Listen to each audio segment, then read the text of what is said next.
Явка избирателей в Ингушетии оказалась высокой. По предварительным данным регионального избиркома она достигла более 77,75%. Таким образом, своим правом голоса воспользовались 188 790 человек из 243 тысячи. Это значительно выше в сравнении с итогами выборов в 2019 году.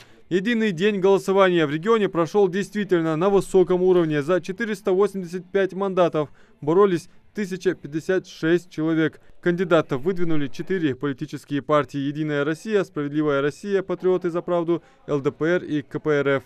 По итогам выборов из 485 мандатов, которые должны были распределиться между различными партиями и самовыдвиженцами, 370 мандатов остается партии «Единая Россия».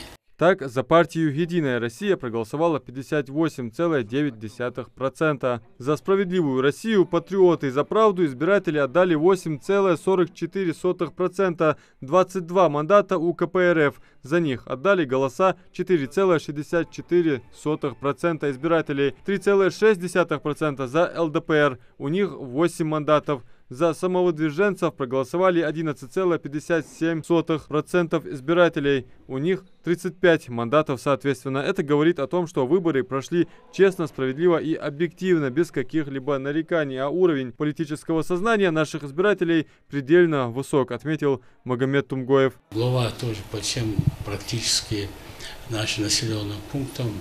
Он проехал, посмотрел на местах. И я тоже ездил, и мы реально видели, что люди приходят на участок, голосуют, и мы можем сказать, что сегодня очень успешно прошли эти выборы. Одна из главных задач «Единой России» – обеспечить честность, открытость и легитимность выборов, рассказал секретарь регионального отделения партии «Единая Россия» Магомед Тумгоев. К этому шли долго, вели активную и плодотворную деятельность в республике. Просто мы активизировались не только в период проведения выборов, а в течение года проводим большую работу. Мы участвуем в порядке 22 партийных проектов, которые реализовываются на территории республики Ингушетия. Это мы видим сегодня строительство новых школ, детских садов, и также ремонт старых.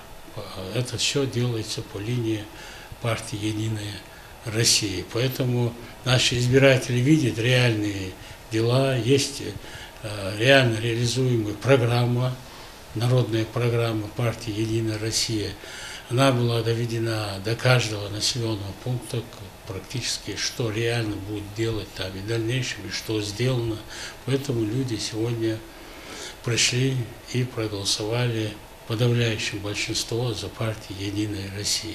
Кандидатов партия отбирала в ходе предварительного голосования, которое проходило с 22 по 28 мая в электронном формате. Адам Мережков, Хамзат Халухоев, Новости 24.